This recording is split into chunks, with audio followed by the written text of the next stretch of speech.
Shalom famille, nous sommes au deuxième jour. Alors, je ne vous vois pas encore. Voilà. Nadia, King David, Roger, Nina Komoué. Alors, on va partager. Rita Rosemont Dofou, merci pour ta ponctualité. On va partager. Tiens, Marie Sogoné, soyez salués. La Mamouchka, Charlotte Boin, Dieu vous bénisse. Sandrine Bonnet, Dieu te bénisse. Marie-Louise l'a choisi. Alors, on partage Mireille Kwasi, Manon Mbra, Lydée, Anne, Axel, Alex. Alors, on partage au maximum. On partage, on tag le maximum de personnes. Merci pour votre fidélité. Hier, nous étions à plus de 1000 personnes. On va le faire aujourd'hui. Je vais être un peu plus long dans l'enseignement parce que il s'agit de la foi qui nous donne l'opportunité, frères et sœurs, d'avoir une récompense. Donc, il faut que je le dise, il faut que je prêche normalement. Florence Fall, Dieu te bénisse. Charlotte Yeo, merci de taguer. Marie-Faustine, Doc, Dieu te bénisse. Émeraude, Nia, Marie-Wa, bénie de Dieu. Clavrine, Shaw, Dieu vous bénisse. Voilà, on tague le maximum de personnes. N'ayez pas peur, taguez le maximum de personnes.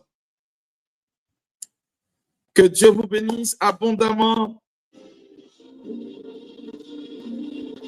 Sylva, Bongoura, épouse Kofi. Bongoura, épouse Kofi, Dieu te bénisse abondamment. Diouf, Yvonne. Alors, nous allons prier Dieu pour que l'Internet ne fasse point défaut aujourd'hui. Daniel Las pour Traoré, Dieu te bénisse. On maximise le partage.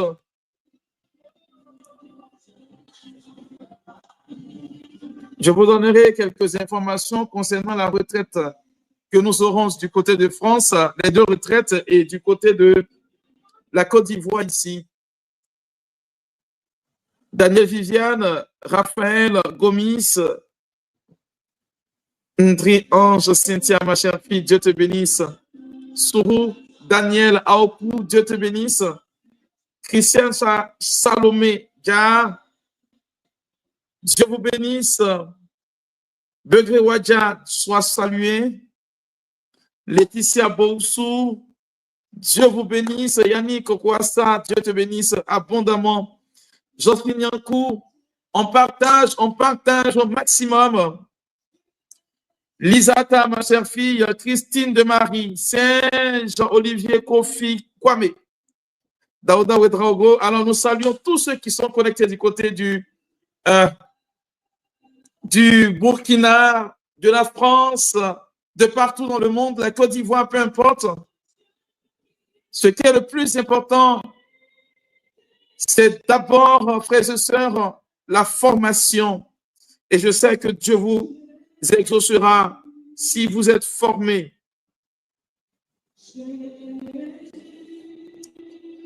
Soyez salués. Yacine, Gisèle Koné, ma chère fille, Dieu te bénisse, quoi Dieu boit. On partage, on partage. Alors, je vois que le libellé n'a pas changé, c'est le libellé d'hier. Bon, bref, le plus important, c'est ce jour-là. Alors, on va excuser la technique. Stéphie Yapo, Dieu te bénisse. Mon cher fils Guy Vincent Larence, Clacla Missier, Léa, Rachel, Dieu vous bénisse abondamment. On monte, chers amis, on monte, on monte. Alors, nous saluons les gens du côté du Sénégal. Voilà, mettez vos drapeaux de pays là où vous vous trouvez pour qu'on puisse vous saluer. Ma chère fille, Laetitia Cramo, Dieu te bénisse. Lise Berthe, sois saluée. Eman Kwao, Angèle Nobu, Muguette, Avenel, Maurice Amia, Patricia Zozoro, Ya Christy depuis le Sénégal, sois saluée. Kofi, Cynthia, Aimé Kwaku, Dieu vous bénisse. Depuis la RDC, je vous salue. Waouh! Peggy, Pélagie, sois saluée, Florence Dada, ma chère fille, Dieu te bénisse. Waouh! Alors, les Sénégalais sont au taquin. Le Burkina, Lia Diallo, sois salué. Oh, j'aime ces amoureux de Dieu. Spiritus Sanctus Kiema, Dieu te bénisse. Ah, Florence Fall, Sénégal et la France, je prends quoi? Alors, Dieu te bénisse. Odette Dro, Eugénie Adou, Lucrèce, Dieu te bénisse. Waouh! José Enzi, Nadège Loré, je vous salue depuis la France. Merci de partager au maximum. Aujourd'hui, nous allons développer le thème de la foi qui nous pousse et qui nous conduit à l'exaucement. Ah, depuis le Canada, Cynthia, soit saluée. Depuis les États-Unis, Wendy T, Dieu te bénisse. Cécilia Cam, Dieu vous bénisse abondamment, abondamment, grâce divine. Soyez salués, Féliadon. On partage, il faut taguer le maximum de personnes. Anita, Odette, Alou, Elisabeth, la Côte d'Ivoire, félicité, Hachi, Dieu te bénisse. Ah oui, je sais que la foi fera triompher toutes choses.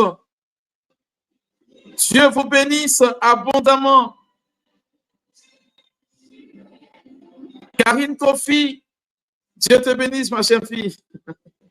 Julia Enzo, Damitié Larré, Linda Nadège Adou, Linda, pardon, Aïzi, Estelle, Christine, Priska Chabi, Carole Ouattara. Alors, on tag le maximum de personnes. Ya Christy, Dieu vous bénisse. Alors, quelqu'un me propose de... Alors, je vais ouvrir une lucane de questions juste après l'enseignement pour que vous puissiez les poser juste par dans le chat pour que je puisse répondre parce que c'est vraiment dense. Madeleine Guetta, Dieu te bénisse. Dieu est fidèle. Hein? Ewanchi, Yvette, Flavine, ma chère fille.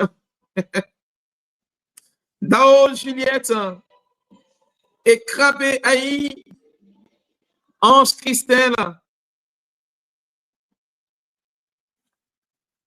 Dieu vous bénisse. Ah, ma chère fille, Gavaraon.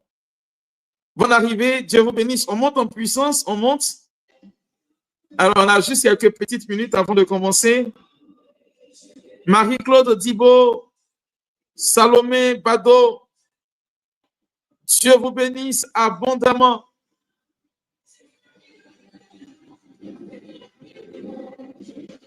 Constance Arthur, Dieu te bénisse. Blobéi, sois salué. Daniel Mélise. Waouh, la foi, nous parlerons aujourd'hui de la foi. Alors, ne regardez pas la bandelette parce que les techniciens ont manqué de juste mettre cela à jour. Je crois que ça sera fait. Dieu vous bénisse abondamment, abondamment, abondamment. Alors, je prie que le Dieu de la technique ne nous fasse point défaut. Alors, tag le maximum de personnes dans ta famille. Les personnes que tu veux voir évoluer, les personnes que tu veux voir que Dieu bénisse. Il faut les taguer juste simplement. Hashtag leur nom et c'est suffisant. Ils seront vraiment touchés, Patricia. Merci de toucher toutes ces personnes. La foi, aujourd'hui, c'est un facteur qui manque vraiment. Je veux parler de la foi aujourd'hui. Je veux nous parler de la foi tout simplement parce que je crois que Dieu, il est capable de le faire encore. Dieu est fidèle. Hein? Alors, ça a été corrigé. Deuxième jour. Et donc, la foi, tout simplement. Dédé Silué, épouse, connaît. On monte en puissance.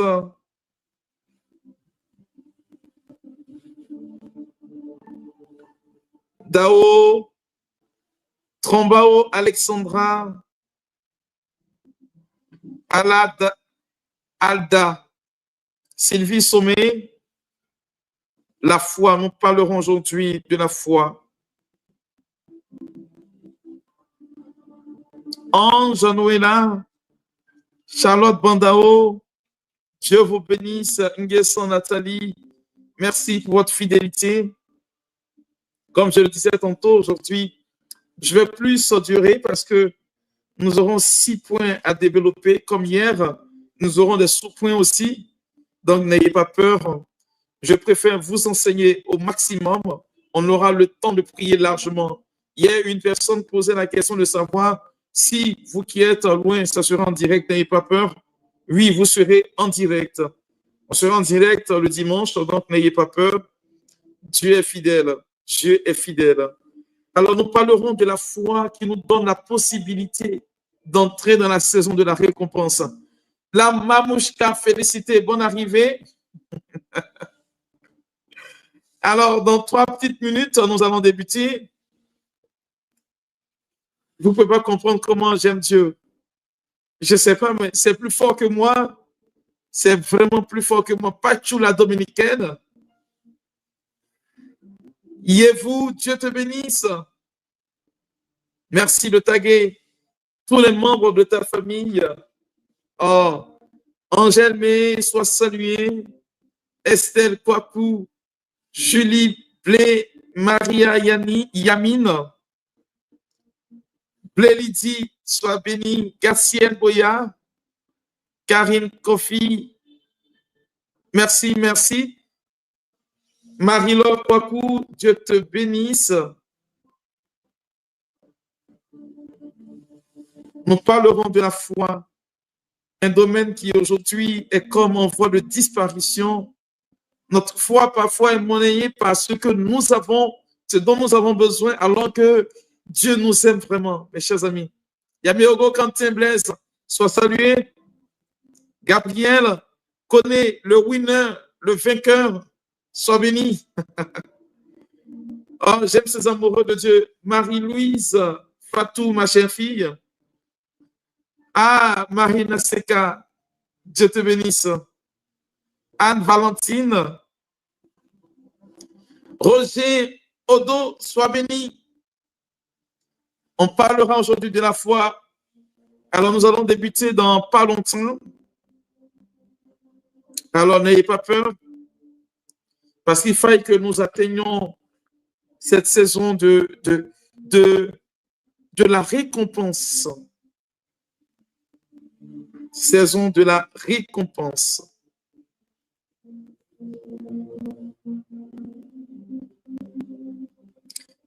Alors, chers amis, je ne vais pas faire traîner les choses parce que j'ai beaucoup à dire aujourd'hui. Nous allons débuter par la prière et puis par la suite, nous allons commencer notre direct par l'enseignement.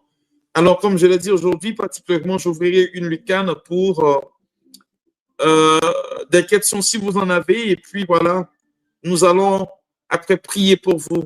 Mais comme je le dis, la prière ne sera pas vraiment longue parce que nous aurons le dimanche tout le temps de prière. Le Père Prosper sera là. Mais avant de commencer par la prière, je voudrais vous parler de 2 retraites déjà mentionnées hier. Alors, la première retraite est celle qui aura lieu au mois d'octobre prochain, du 24 au 26 octobre, précisément à Merville. C'est dans le nord de la France. Et cette retraite concerne tous ceux qui travaillent, tous ceux qui cherchent à entrer dans la grâce du travail.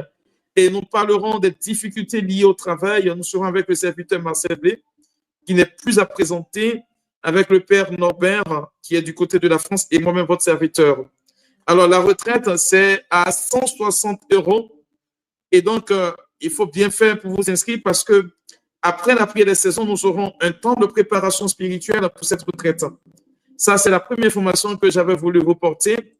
Vous aurez sur ma page très prochainement, peut-être dès demain, le flyer concernant le QR code qui vous permettra de vous inscrire.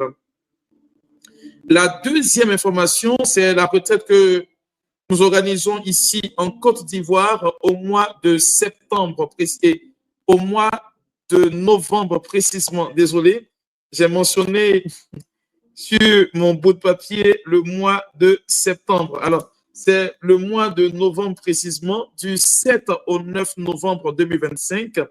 Et le lieu, c'est chez les sœurs de Bingerville. Oui, j'ai oublié plus ou moins le nom. Alors, ça me viendra.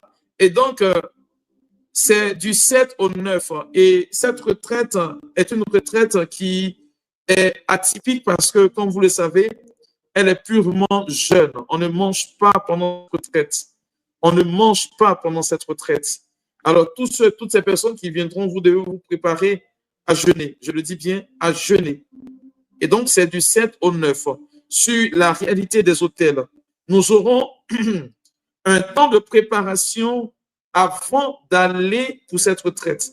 Et donc, je le précise, nous aurons uniquement que 100 places disponibles. Je ne prendrai pas plus parce que les commodités chez les sœurs de Sainte-Thérèse, voilà, c'est le centre Sainte-Thérèse de Bingerville. Alors, c'est vraiment, ça sera vraiment soft. Et donc, il faut vraiment être à l'heure. Il faut vous inscrire pour que vous puissiez vivre pleinement cette retraite. Alors, je donne le tarif. Alors, elles ont différentes catégories de chambres. Donc, le tarif évolue en fonction de cela. Après, vous aurez le flyers. Alors, il y a le tarif VIP, c'est-à-dire pour des couples, des personnes qui veulent dormir à deux. VIP, c'est 30 000 francs pour le couple. Et pour ce tarif, et 60 000 francs, pardon, pour le couple. Et donc, 30 000 francs, monsieur, 30 000 francs, madame. Ça fait 17 chambres disponibles pour ces personnes si vous voulez vous inscrire. Pour les chambres climatisées individuelles, c'est 35 000 francs par personne individuelle. Vous êtes seul dans votre chambre et c'est 8 chambres disponibles. Pour les chambres doubles climatisées, 30 000 francs par personne et c'est 20 places, 20 chambres pardon, disponibles. Et puis, les chambres ventilées sont à 30 à 20 000 francs. Il y en a 30 exactement. Et puis, il y a les dortoirs qui sont à 15 000 francs. Alors, il y en a 14 exactement. Alors, il faut vraiment vous inscrire rapidement. Vous aurez ces informations après. Et puis voilà. Pour l'heure, ce qui nous intéresse, c'est, je vais revenir sur les informations à la fin du cheminement, de la prière. Mais pour ce qui nous intéresse, c'est notre deuxième jour de cheminement aujourd'hui. Alors, oui, il y a la possibilité de participer à cette retraite en ligne, mais on vous donnera les conditions d'abord, après. Alors, on va se prédisposer pour la prière. Au nom du Père et du Fils et du Saint-Esprit. Amen. Seigneur Dieu, la Bible enseigne que nous avons la possibilité de te toucher par cette grâce que tu as fait comme dépôt en nous, la foi. Face aux difficultés que nous rencontrons aujourd'hui, nous avons vraiment besoin de toi. Père, je prie de ne point regarder ce que nous sommes, ce que nous vivons, mais de nous garantir tout simplement le succès au travers de la foi que nous avons déployée pour ce deuxième jour, afin que ta grâce ne nous fasse point défaut et que ta bénédiction soit pour nous l'objet d'un succès, toi qui es Dieu, pour les siècles sans fin. Amen, amen, amen. Alors, frères et sœurs, comme je le disais tantôt, au deuxième jour de notre préparation à cette saison de la récompense, nous parlons de la foi. Nous parlons de la foi. Alors, Mon texte de référence est tiré de la lettre aux Hébreux, le chapitre 11, le verset 6. Il est dit ceci. Or, sans la foi, il est impossible de plaire à Dieu ou de lui être agréable, car il faut que celui qui s'approche de Dieu croit que Dieu existe et qu'il est le rémunérateur de ceux qui le cherchent. Je reprends. Or, sans la foi, il est impossible de lui être agréable, car il faut que celui qui s'approche de Dieu croit que Dieu existe et qu'il est le rémunérateur de ceux qui le cherchent. Mes frères et mes sœurs, je voudrais que vous puissiez avoir l'attention sur ce que je vais dire maintenant. Il ne s'agit pas pour nous d'être des champions dans la prière. Il y a des attitudes qui naturellement octroient à Dieu la délicatesse de nous exaucer. Et pour que nous soyons exaucés, il faut impérativement, mes frères et mes sœurs, que nous puissions plaire à Dieu. Parce que celui qui ne plaît pas à Dieu ne peut pas trouver exaucement de sa part. Je le dis et je le répète. La récompense que nous devions avoir à la fin de ce cheminement doit provenir, mes frères et mes sœurs, du fait que nous plaisions à Dieu. D'ailleurs, lorsque nous regardons dans la logique de la vie quotidienne, nous comprenons, frères et sœurs, que des parents ne récompensent leurs enfants à condition que ceux-ci leur soient agréables. Et ici, l'auteur sacré dit, afin d'être agréable à Dieu, il faut une seule chose qui n'est rien d'autre que la foi. Car c'est lui qui récompense, c'est lui le rémunérateur. Je ne sais pas ce qui manque à ta vie, je ne sais pas ce dont tu as besoin, mais la chose la plus efficiente, la chose la plus palpable, ce n'est rien d'autre, frères et sœurs, que la capacité que vous ayez à plaire à Dieu. Et pour plaire à Dieu, ça ne vient pas de lui, mais ça vient de toi. Et pour cela, il te faut bien évidemment des dispositions. Comment être capable de croire en Dieu? Qu'est-ce qu'il me faut mettre en place pour que ma foi, mes frères et mes soeurs, puisse plaire à Dieu afin de bénéficier des récompenses que Dieu attend? Voici le libellé, frères et sœurs, de mon intervention aujourd'hui. Nous commencerons comme hier par l'étymologie du mot foi. Bien évidemment, le français tire sa source du latin. Et donc, nous partons sur le principe du latin. Et donc, du latin fides, qui signifie foi, fidélité et confiance. Les latinistes disent que fides veut traduire à la fois foi, fidélité, confiance. Ce mot est lié au verbe fidere, qui signifie faire confiance ou croire. Mes frères et mes sœurs, il y a une réalité tangible dans le fait que nous devrions croire pour que Dieu, dans sa grande bonté, nous accorde plus que nous n'osons demander.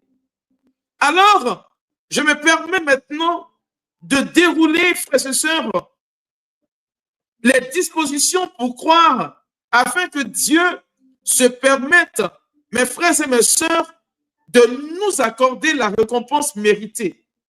Le premier point que je voudrais développer, comment avoir la foi. La première chose que vous devez savoir, c'est premièrement, frères et sœurs, entendre la parole de Dieu. Le premier point, c'est entendre la parole de Dieu. Je ne peux pas et je ne saurais, frères et sœurs, avoir la foi si je n'entends pas.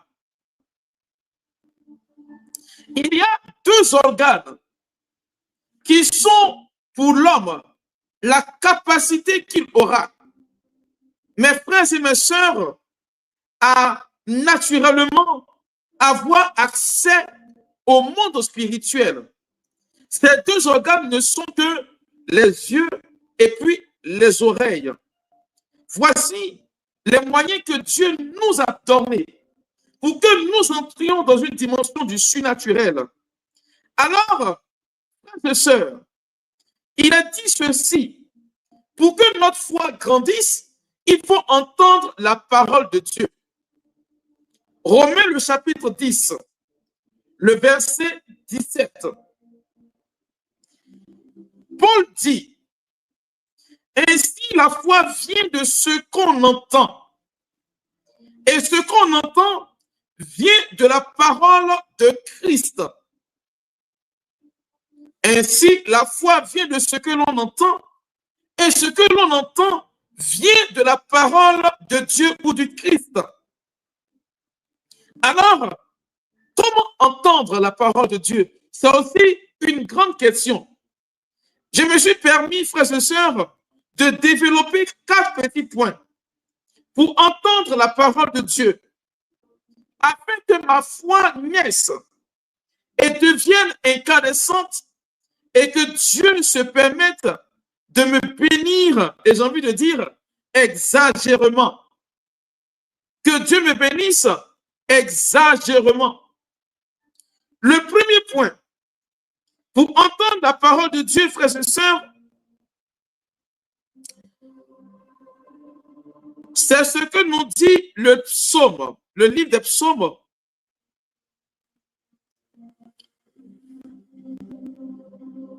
Au chapitre 119, le verset 105. Wow, c'est long. Le psaume 119, le verset 105 ou 104 pour d'autres. Alors, on va partir seulement au verset 103, on va partir du verset 103 jusqu'au verset 105. Alors, la première chose, frères et sœurs, pour que la foi naisse de ce que j'entends, c'est lire la Bible. Il faut lire la Bible. Il est dit dans ce psaume à partir du verset 103, je vais commencer au verset 102. Je ne m'écarte pas de tes lois, car c'est toi qui m'enseignes. Vous comprenez? Entendre, hein? Que tes paroles sont douces à mon palais, plus que le miel à ma bouche.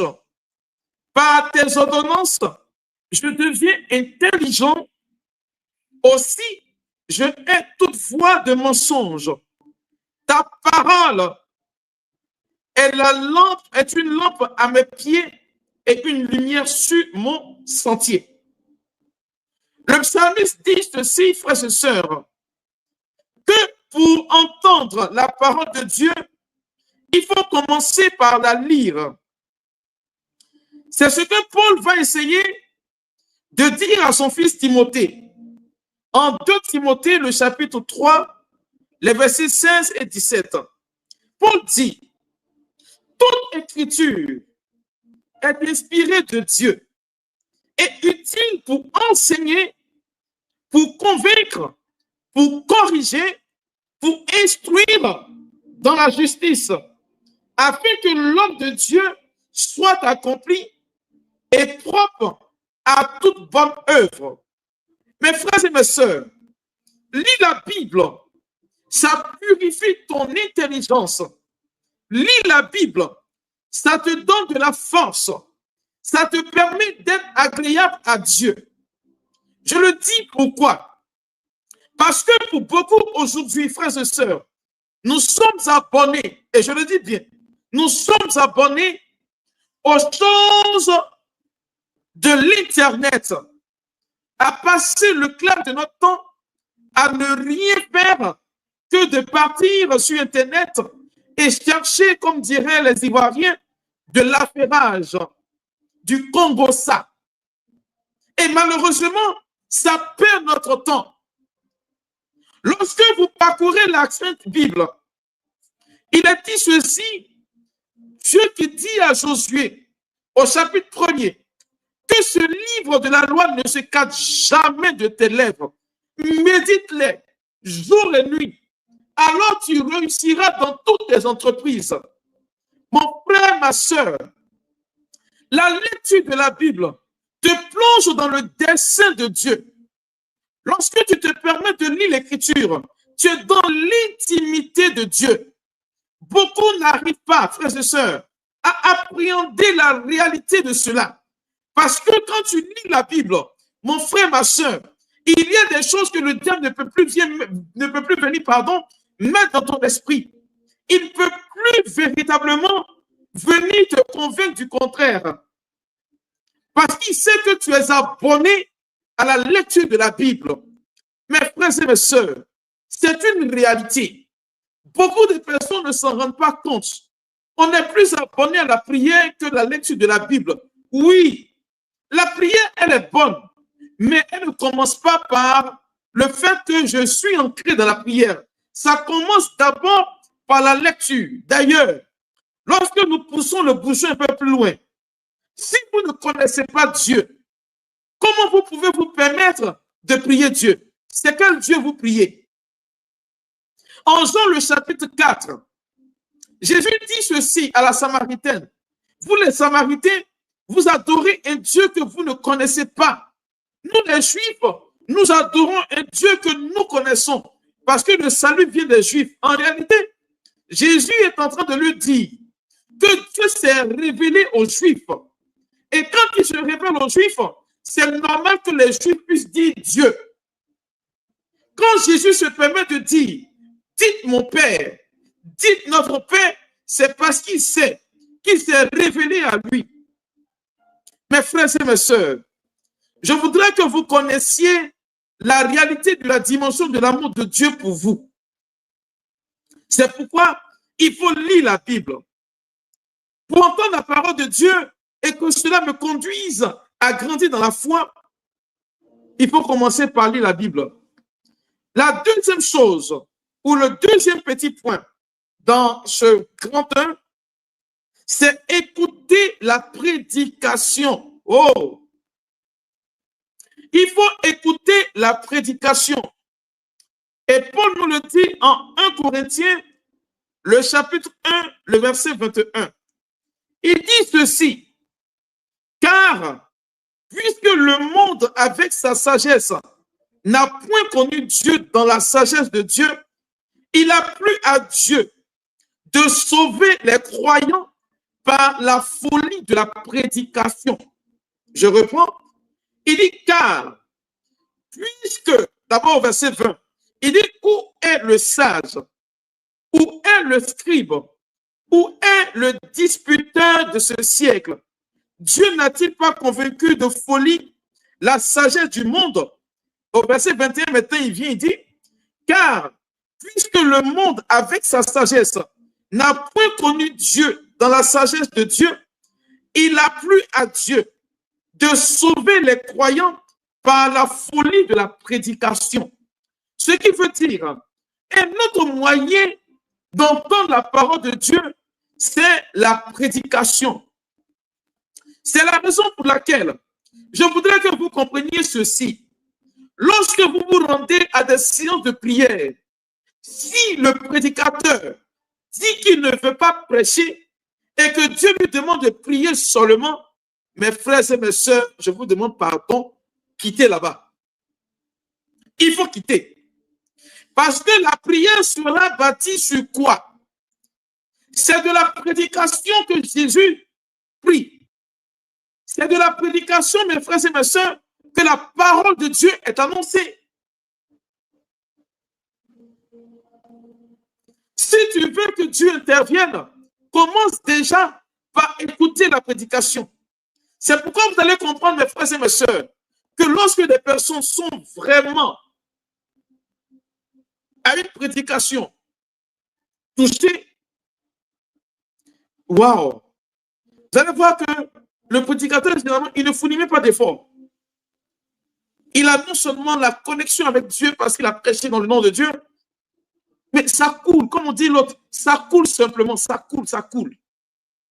Et donc, autre moyen, c'est, pour entendre la parole de Dieu, c'est la prédication. Le troisième moyen que Dieu nous donne d'entendre sa parole, c'est ce que nous dit David dans le psaume 1er, le verset 2. Le psaume 1er, psaume 1, le verset 2. Il dit ceci, mais qui trouve son plaisir dans la loi de l'Éternel et qui la médite jour et nuit. Donc, c'est la méditation de la parole de Dieu qui nous donne de comprendre et d'entendre ce que Dieu nous dit. Donc, le troisième petit point, c'est méditer la parole de Dieu. Bon, je ne sais pas comment je vais vous l'expliquer dans un langage assez simple. Je peux lire un roman, oui, qui est sans vie. Je peux lire un document. Donc, ça me donne une intelligence sur quelque chose. Mais lis la Bible, mes frères et mes sœurs. Lis la Bible et la méditer, c'est vivre le quotidien de Dieu. C'est pourquoi il faut méditer la parole de Dieu. Oui. On dit au verset 1 du psaume 1er, heureux l'homme qui ne marche pas selon le conseil des méchants, qui ne s'arrête pas sur la voie des pécheurs et qui ne s'assied pas en compagnie des moqueurs. Mais voici l'homme qui plaît à Dieu, c'est qu'il trouve son plaisir dans la loi du Seigneur et qu'il la médite jour et nuit. Il faut méditer. Qu'est-ce que la Bible me dit? Le verset que j'ai lu, qu'est-ce que cela me donne de comprendre pour non seulement parfaire ma vie, mais aider mes frères et mes sœurs? Voici ce que veut dire méditer. Entrer dans le secret de Dieu. Entrer dans la mentalité de Dieu. Ouvrir son cœur à Dieu pour qu'il t'enseigne naturellement. Le quatrième petit point de ce grand 1 qui est entendre la parole de Dieu, c'est lorsque vous lisez l'Écriture, que vous avez écouté la parole de Dieu, il faut demander maintenant à Dieu quelque chose de fort. Demandez la sagesse de Dieu pour la compréhension de l'Écriture. Waouh! On le voit dans le livre des Proverbes. Proverbes, le chapitre 2, le verset 6. Voilà ce que nous dit l'Écriture. Proverbe 2, verset 6. Car l'Éternel donne la sagesse. De sa bouche sort la connaissance et l'intelligence. Car l'Éternel donne la sagesse. De sa bouche sort la connaissance et l'intelligence. Si Dieu ne te l'a pas révélé, tu ne peux pas connaître. C'est pourquoi, pour entendre, parce que tu peux entendre la parole de Dieu sans la comprendre, sans qu'elle ait d'impact dans ta vie, oui. Mais il faut, frères et sœurs, qu'en plus d'écouter la parole de Dieu, en plus de la lire, que vous ayez la connaissance et l'intelligence. C'est pourquoi il faut demander la sagesse à Dieu. Demandez la sagesse à Dieu. Pendant que vous lisez l'Écriture, Seigneur, ouvre mon esprit. Accorde-moi l'intelligence de comprendre ce que ta parole me dit. Parce que de moi-même, je ne puis rien. De moi-même, je n'y arriverai pas. Oui, mais je sais qu'avec toi, j'y arriverai. Voici, frères et sœurs, le grand œil que je vais le développer. Entendre la parole de Dieu. Le deuxième point, frères et sœurs, pour avoir la foi qui aboutit dans le grand 2, la foi qui aboutit, mes frères et mes sœurs, à la récompense en cette saison, c'est le fait de reconnaître son besoin de Dieu. C'est le fait de reconnaître qu'on a besoin de Dieu. Donc, le grand 2, c'est reconnaître que j'ai besoin de Dieu. Alors, nous prions le Dieu de la technique de l'Internet de ne pas nous couper l'Internet aujourd'hui. C'est de reconnaître qu'on a besoin de Dieu. Vous voyez, la foi en réalité, c'est une soif de Dieu. Plus j'ai soif de lui, et plus je cours vers lui. On le voit en Matthieu, le chapitre 5, le verset 3. Il dit ceci: heureux les pauvres en esprit, car le royaume de Dieu ou des cieux est à eux. Reconnaître que j'ai besoin de Dieu. Reconnaître que j'ai besoin de Dieu. Alors, comment reconnaître que j'ai besoin de Dieu? La première chose que nous devons savoir, frères et sœurs, c'est que nous sommes humains. On a besoin d'un être qui est plus grand que nous. Oui, on a besoin d'un être qui est plus grand que nous. Parce que l'être humain, comme nous disent les philosophes, est un animal religieux. Alors, reconnaître que j'ai besoin de Dieu. Alors, comment le besoin de Dieu s'exprime dans ma vie? Premièrement, c'est ce que Paul dit dans sa lettre aux Corinthiens, 2 Corinthiens chapitre 12, le verset 10. Paul dit: c'est pourquoi je me plais dans les faiblesses, dans les outrages, dans les calamités, dans les persécutions, dans les détresses pour Christ. Car quand je suis faible, c'est alors que je suis fort. Reconnaître que j'ai besoin de Dieu dans sa propre faiblesse. Reconnaître que mon besoin de Dieu s'exprime dans ma faiblesse. D'ailleurs, comme dit l'apôtre Pierre, Dieu s'oppose aux orgueilleux, mais aux humbles, il accorde sa grâce. Parfois, on entend des gens dire: c'est moi qui ai fait ci, c'est moi qui ai fait ça. Tu n'as absolument rien fait si Dieu ne t'avait pas donné la capacité ni les moyens. Si Dieu ne t'avait pas donné la capacité ni les moyens, tu n'allais pas faire ce que tu peux faire aujourd'hui. Arrête de te frapper la poitrine. Reconnaître que tu es faible, c'est que le Seigneur va te faire grandir. Et ce passage de Paul vient après quoi? Il dit que Dieu, au verset 7, il dit: Dieu a envoyé une écharde, un démon dans ma chair pour ne pas que j'aie à m'enorgueillir. Et parfois, comme Dieu vous aime, il vous montre que vous êtes faible. Il essaie de vous rendre faible parce que vous allez comprendre que la faiblesse, quand vous reconnaissez que vous êtes faible, Dieu vous grandit avec. Parfois, on oublie d'où on vient. Hein? On oublie qu'on était au bas de l'échelle pour atteindre le statut que nous avons aujourd'hui. Mais Dieu, comme je le dis bien, c'est quelqu'un qui se souvient. Et il nous fait rappeler cela toutefois que nous en avons besoin. Et parce qu'il sait qu'on a besoin d'être élevé, il sait qu'on a besoin d'avoir une récompense. Et comme il ne veut pas nous laisser, alors il nous fait tomber. Donc Paul dit: je mets ma fierté, mon orgueil dans mes faiblesses, pour qu'en lui je sois fort. Oui. Quand on dit une personne que tu es faible, il ne faut pas dire que je suis fort. C'est Dieu celui qui est fort. Quand on vient te dire que tu ne peux pas atteindre tel objectif, ne sois pas vraiment brisé. Non. C'est Dieu celui qui te rend capable de l'atteindre. Et plus Tu reconnais qu'en Dieu, tu es faible. Et lui, davantage, il te rend fort. Voilà ce que Dieu est.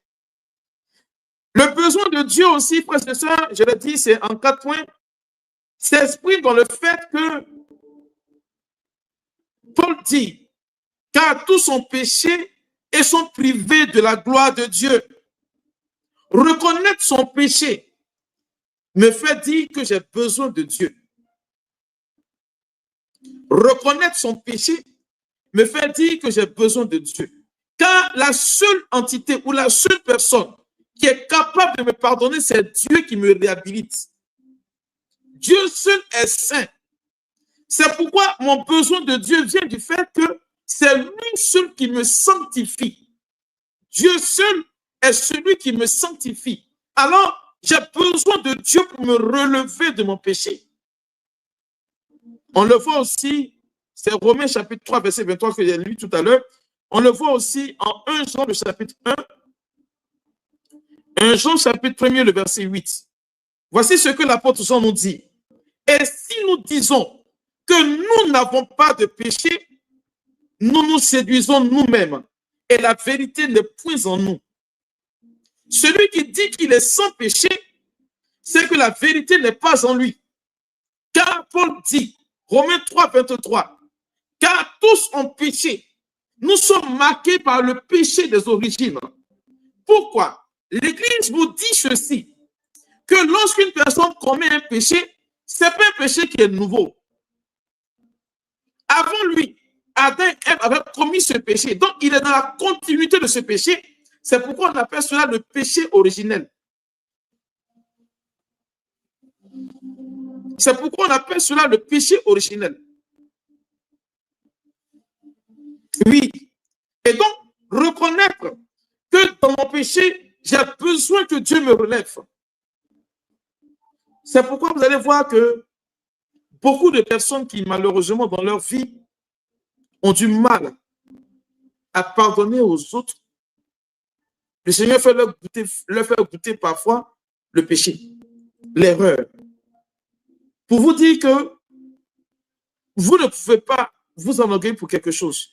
Et surtout, quand tu réussis à faire quelque chose dans le secteur de Dieu, mon frère, ma soeur, il ne faut pas te frapper la poitrine. Bénis Dieu. Dis-lui merci. Oui, dis-lui merci. Parce qu'une personne qui se dit qu'elle est sans péché, elle n'a pas la foi. C'est-à-dire qu'elle n'a pas besoin de Dieu, elle peut se passer de Dieu. Or, il faut que le péché soit visible pour toi et que tu aies la capacité de pouvoir te relever. C'est l'une des raisons pour lesquelles vous trouverez que pour aller se confesser, il faut avoir la foi. Hier, dans le texte, lorsque nous parlions de la femme, comment elle s'appelait la même? Marie, la sœur de Lazare, qui était prostituée, on nous dit que Jésus a dit à cette femme-là, tes péchés sont pardonnés. Les gens commençaient à récriminer. Oh, il est qui pour pardonner les péchés? Et Jésus ajoute ceci, va ta foi, ma fille, ta foi t'a sauvée. Vous comprenez? C'est la foi qui active la miséricorde de Dieu sur la vie de quelqu'un. Quand tu as péché, que tu vas te confesser, que tu ne crois pas que Dieu est capable de te pardonner, Dieu ne te pardonne pas. C'est pourquoi Jésus dit ceci. Frères et sœurs, que tout péché vous sera pardonné. Mais le péché contre le Saint-Esprit, qui est en réalité la miséricorde de Dieu, ne vous sera jamais pardonné. Alors, comme Paul le dit, mets ta fierté dans tes faiblesses. Sois fier d'être faible. Et va vers Dieu, il va te relever. 2 hommes montaient au temple pour prier. L'un a dit, Seigneur, je fais ceci, je fais cela. L'autre, il a commencé à dire, Seigneur, je ne suis même pas dit de te regarder. On nous dit, c'est lui qui était exaucé. Je vais parler à un enfant de Dieu aujourd'hui. Comment reconnaître que j'ai besoin de Dieu? J'ai besoin de Dieu.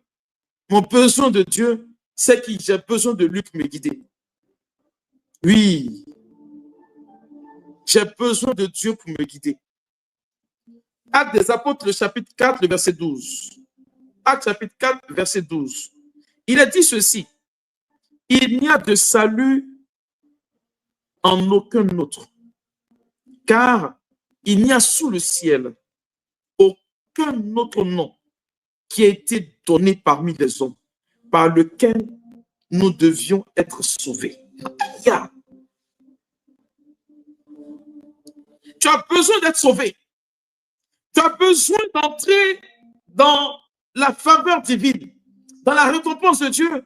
C'est que tu as besoin qu'il te guide. Et aucun autre nom, hormis le nom de Jésus, n'a été donné. Oui. Et donc, tu as naturellement besoin de lui pour qu'il te guide. Celui qui marche seul est un aveugle qui marche dans le néant. Lorsque tu marches avec Dieu et que tu lui dis, j'ai besoin de toi, le Seigneur t'oriente. Vous ne trouverez jamais un juif quitter sa terre natale sans prendre un peu de terre et puis prendre la Torah avec lui. Parce qu'il dit que j'ai besoin de Dieu pour me déplacer. Lorsque le juif a fait l'expérience de la traversée du désert pendant 40 années, on a dit Dieu le matin était en train de l'orienter. La nuit, il était derrière lui. Je veux que tu comprennes que tous ceux qui ont essayé de marcher sans Dieu, ils ont fini par se perdre. Parce qu'il est l'auteur, il est l'alpha et l'oméga de ta vie. Alors, il faut que tu aies besoin, reconnaître que tu as besoin de lui. Le dernier point, c'est que il faut reconnaître que dans ton besoin, que tu dépends de Dieu. La dépendance de Dieu. On le voit avec Paul en 2 Corinthiens, le chapitre 9, le verset 8. Paul dit ceci.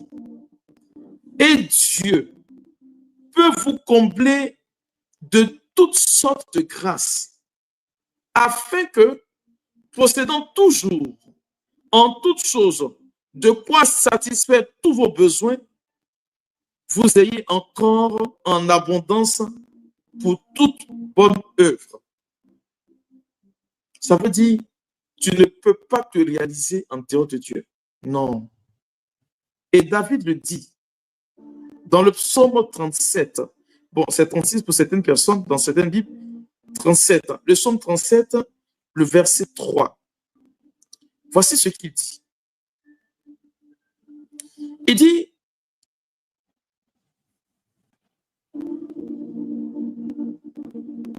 confie-toi en l'Éternel et pratique le bien. Aie le pays pour demeure et la fidélité pour pâture. Psaume 37, verset 3. Ton besoin, toi te dis que tu ne dépends que de lui. Si Dieu t'arrache le seau de vie, tu n'es rien. Oui, tu dépends de lui. Il n'y a pas honte de le dire. Seigneur, je dépends de toi. Oui, je dépends de toi. C'est la raison ultime, mes frères et mes sœurs, pour laquelle la foi doit inciter en nous le besoin de Dieu. Celui qui veut croire, qui veut voir sa foi grandir, doit passer par ces étapes. Entendre premièrement la parole de Dieu. Deuxièmement, reconnaître que j'ai besoin de Dieu. Et en grand 3, frères et sœurs, c'est se repentir et se tourner vers Dieu. Lorsque je finis par croire ou par lire la Bible, lorsque je finis par lire la Bible et que je reconnais que j'ai vraiment besoin de Dieu dans ces divers points cités, l'autre attitude, c'est que la parole de Dieu crie en moi le désir du changement. Ce que j'ai entendu, en fonction de mes besoins, ça crée en moi le désir du changement. C'est pourquoi la conversion, mes frères et mes sœurs, est la chose de tous les jours. Ce n'est pas la chose d'un jour. En Actes des Apôtres, le chapitre 3, le verset 19, voici ce que Luc nous dit, répentez-vous donc et convertissez-vous pour que tous vos péchés soient effacés. Ça, c'est lui qui rapporte la prédication de Pierre. Vous vous rappelez, non?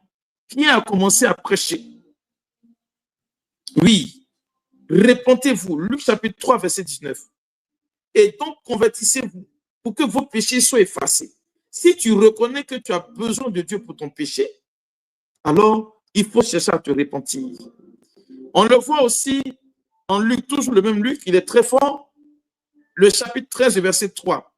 Il dit non, je vous le dis, mais si vous ne vous repentez pas, vous périrez également tous. Ce qui suppose, mes frères et mes sœurs, que la repentance dans ce domaine assez précis nous donne la possibilité de nous tourner vers Dieu et d'être dans le dessein de Dieu. Lorsque vous prenez la parabole de l'enfant prodigue, on nous dit quand il a fini de dépenser son argent, qu'est-ce qui s'est passé? Le pauvre petit, il s'est tourné, il a dit, ah vraiment c'est chaud. J'ai péché contre le ciel et contre Dieu. Je ne suis pas digne d'être appelé son enfant. Alors, je vais me tourner vers mon père, il va me prendre comme un esclave. Voyez, ce petit a reconnu qu'il a fauté. Et donc, comme il a fauté, la chose qui vient pour lui, pour que le Seigneur puisse l'aider, c'est de se retourner vers son père. Mais nous, qu'est-ce que nous faisons? Et parfois, on se laisse blaguer par Satan, ça je le dis bien. Lorsqu'une personne est en train de pécher, elle se dit ceci, bon, moi j'attends, le jour où j'ai quitté le péché, c'est là que j'allais me confesser. C'est faux. C'est faux. Confesse-toi. Dieu est miséricordieux. Oui, je te le dis, il est miséricordieux. Oui, réponds-toi et va te confesser. C'est l'une des raisons pour lesquelles l'Église précise que le sacrement de pénitence et de réconciliation est un sacrement de miséricorde. C'est pourquoi il est proposé avant lui l'acte de contrition, le regret des fautes. Mon frère, ma soeur, tu veux que ta foi te conduise à une récompense? Oui, la troisième chose à faire, c'est de te repentir. De chercher à quitter la structure du péché. Oui, il faut quitter. Dieu est miséricordieux. Il le sait. Il le sait. Tu crois en lui, c'est bien. Mais qu'est-ce qui prouve que tu crois en lui? C'est quand tu abandonnes ta voie mauvaise. Voyez, quand vous parcourez l'Écriture, vous trouverez Dieu qui, naturellement, va demander au prophète Osée de prendre une prostituée, alors que lui, Osée, c'est un homme juste. Et les contemporains d'Osée vont lui dire, mais toi, tu es juste, tu es prophète, et puis c'est toi qui prends une pécheresse. Il dit, oui, c'est pour vous montrer que vous êtes pécheur comme, et Dieu qui est fidèle comme moi, voilà c'est pourquoi il est toujours avec vous. Je vais te dire ceci. Ton péché ne peut en aucun cas salir Dieu. Non. Et la force et le courage de pouvoir te relever. Dieu pardonnera. Il comprend. Comme dirait l'autre, il comprend, son cœur est large. Sa miséricorde est un puits sans fond. Alors, frères et sœurs, si j'entends la parole de Dieu qui suscite en moi la capacité de croire et que je reconnais que j'ai besoin de lui et que je me réponds, la quatrième chose à faire, donc le quatrième grand point, c'est croire en Jésus-Christ. C'est de croire en Jésus-Christ. Et quand je dis croire, il faut croire réellement. Croire en Jésus-Christ.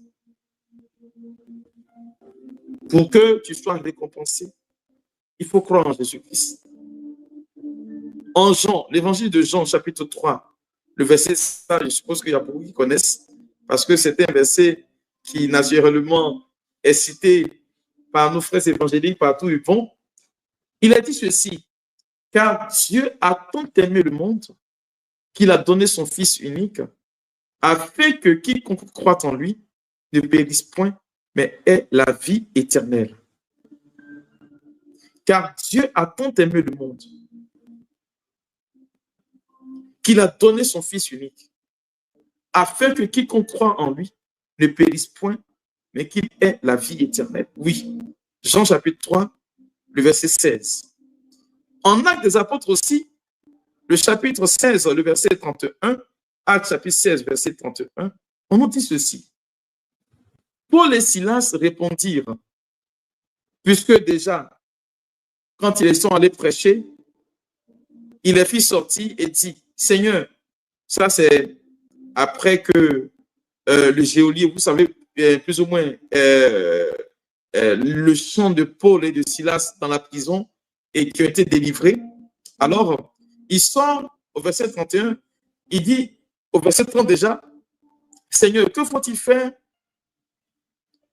Que faut-il, pardon, que je fasse pour être sauvé? Ils disent au geôlier, crois au Seigneur Jésus et tu seras sauvé, toi et ta famille.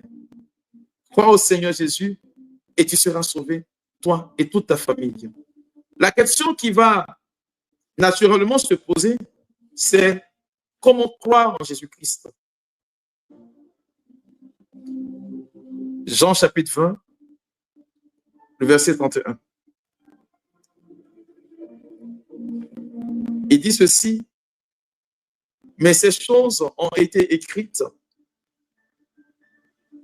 afin que vous croyiez que Jésus est le Christ, le Fils de Dieu, et qu'en croyant, vous ayez la vie en son nom. C'est reconnaître. Comment croire en Jésus? C'est reconnaître que Jésus, premièrement, est le Fils de Dieu. Reconnaître que Jésus est le Fils de Dieu. Oui, il est homme et il est pleinement Dieu. Et il est le Fils de Dieu. En 1 Jean, le chapitre 4, le verset 15, voici ce que la Bible nous dit.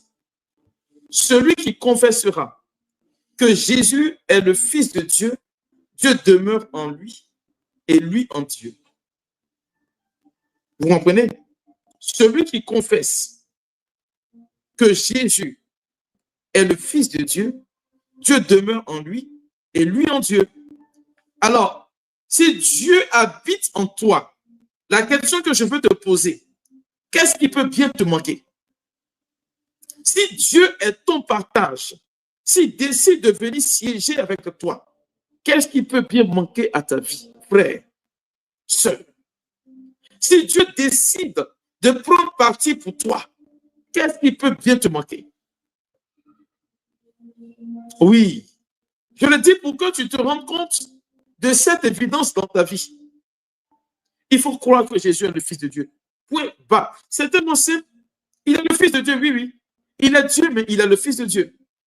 Comment croire en Jésus-Christ? Le deuxième petit point, c'est croire en la mort et en la résurrection de Jésus-Christ.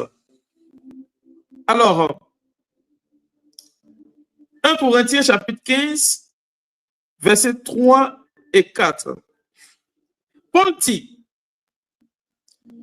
je vous ai enseigné avant tout, comme je l'ai aussi reçu, que Christ est mort pour nos péchés selon l'Écriture, qu'il a été enseveli et qu'il est ressuscité le troisième jour selon les Écritures. Cette mentalité, cette spiritualité, cette façon de naturellement croire que Jésus n'est pas mort, mes frères et mes sœurs, je voudrais vous le dire, Jésus est réellement venu en chair. Il est bel et bien mort et en plus de cela, il est ressuscité. Oui, le Dieu que moi j'adore, il est bel et bien mort pour que moi je sois sauvé, mais il a vécu la mort car il a brisé les verrous de la mort. Oui, je le dis bien. Jésus est bel et bien mort et il est ressuscité. C'est pourquoi je veux dire à un enfant de Dieu, peu importe là où la mort a frappé dans ta vie, moi mon Dieu, il va t'accorder la vie. Peu importe là où la mort s'est installée, Jésus va te rendre la vie. Le témoignage, tu es en train de le rendre. Peut-être que tu ne t'en rends pas compte, mais c'est déjà fait. C'est pourquoi Il faut que tu crois que Jésus est mort et qu'il est ressuscité. Cela veut dire impérativement, mon frère, ma soeur, qu'il ne faudrait pas que tu te mettes à l'idée que la souffrance ne fait pas partie intégrante de ta vie. Dieu t'enseigne par l'épreuve que tu traverses. Croire en Jésus mort et ressuscité veut dire que tu tomberas malade. Les médecins vont diagnostiquer, pronostiquer ta mort, mais tu vas ressortir de là. Tu vas faire un accident. On dira que l'accident est mortel et que la voiture est déclarée épave, mais toi, tu en sortiras indemne parce que Christ est mort et est ressuscité. Le diable n'a pas pu le maintenir sur le bois de la croix. Et donc, la situation que tu traverses ne peut en aucun cas te maintenir en sa captivité. Voici la révélation de cela. Alors, ne dis pas, Seigneur, je refuse la maladie, je refuse cela. Non. Ce que la maladie aura comme impact sur toi, ce que le chômage aura comme impact sur toi, ne sera pas pareil par rapport à un païen. Oui, il y aura un temps où ces choses vont prendre forme, vont prendre vie, mais avec toi, parce que tu es un enfant de Dieu, ça va s'arrêter.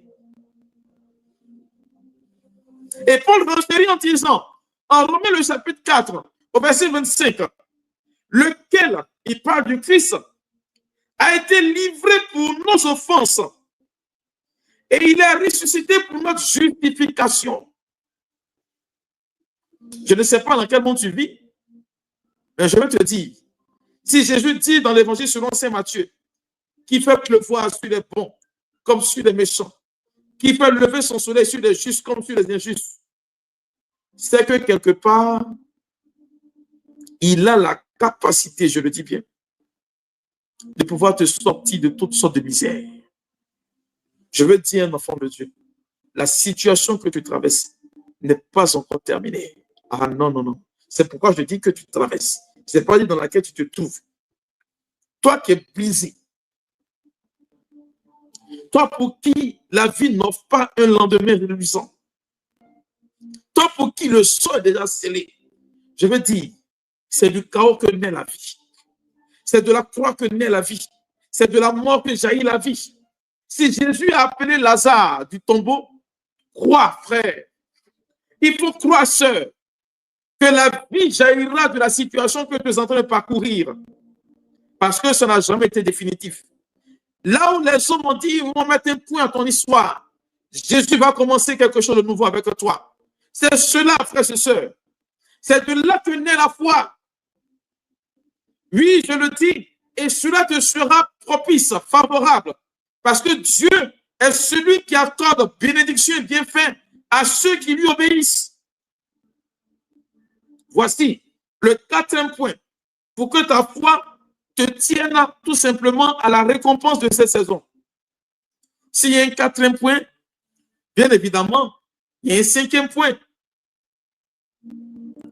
Si j'ai entendu la parole de Dieu, que je reconnais que Dieu est mon besoin premier et que je me convertis, que je crois que Jésus-Christ, je crois en Jésus-Christ, alors l'autre point qui s'ensuit naturellement, c'est de confesser tout simplement sa foi. Il faut la confesser.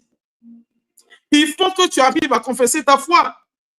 Il faut que tu arrives à confesser ta foi. Il le faut, mon frère, ma soeur. Paul dit, en Romains le chapitre 10 au verset 9, si tu confesses de ta bouche le Seigneur Jésus, et si tu crois dans ton cœur que Dieu l'a ressuscité des morts, tu es sauvé. Tu es sauvé. Tu es sauvé. Il ne dit pas, tu seras sauvé. Il dit, tu es sauvé. Dès le moment où tu confesses, le salut s'applique à toi. Parce que Dieu, il agit illico. Il agit immédiatement. N'entre pas dans une mentalité, oh, est-ce que le Seigneur va faire? Ce n'est pas ton affaire. Lui, il dit une chose, il accomplit. En Matthieu, le chapitre 10, verset 32, Jésus dit, c'est pourquoi quiconque me confessera devant les hommes, je le confesserai aussi devant mon Père qui est aux cieux. Or, la confession de Jésus devant le Père c'est que le Seigneur t'accorde la faveur du ciel. Romains et Matthieu 10, verset 32. La confession de Jésus devant son Père, c'est qu'il t'accorde, frères et sœurs, le salut pour toi ici-bas sur terre. Confesser sa foi. Alors, vous allez bien évidemment me poser la question, mon Père, on confesse comment la foi? Premièrement, c'est Matthieu 10, 32. Parlez ouvertement de Jésus, n'aie pas peur. Il y a des chrétiens, quand vous les voyez, ils ont honte de parler de Jésus-Christ. Moi, je suis fier de parler de lui. Ouais, c'est mon travail peut-être. Oui, c'est voilà, mon tout. Mais il faut être fier de parler de Jésus. Sois fier de parler de lui. Sois fier de dire que c'est ton Seigneur. Sois fier de dire que c'est lui qui est ton tout, quoi. Voilà, l'essentiel de ta vie. C'est lui, Jésus. Sois fier de confesser. Parle de lui. Parle de lui. Quand on te dise que tu es trop confiant en Jésus, tu dis oui, je le suis. Quand on te dise que mais toi, tu as trop confiance en Jésus, dis oui, je le suis. Parce qu'il n'est pas un homme pour mentir. Encore moins un fils d'homme pour se dédire. Oui, les hommes trahissent, mais moi, mon Dieu, il ne trahit jamais. Confesser sa foi, c'est parler de Jésus. Confesser sa foi, frères et sœurs, c'est professer aussi sa foi. Actes chapitre 2, verset 21. Qu'est-ce que le livre des Actes des Apôtres nous dit? Il dit ceci. Alors, quiconque invoquera le nom du Seigneur sera sauvé. Actes chapitre 2, le verset 21.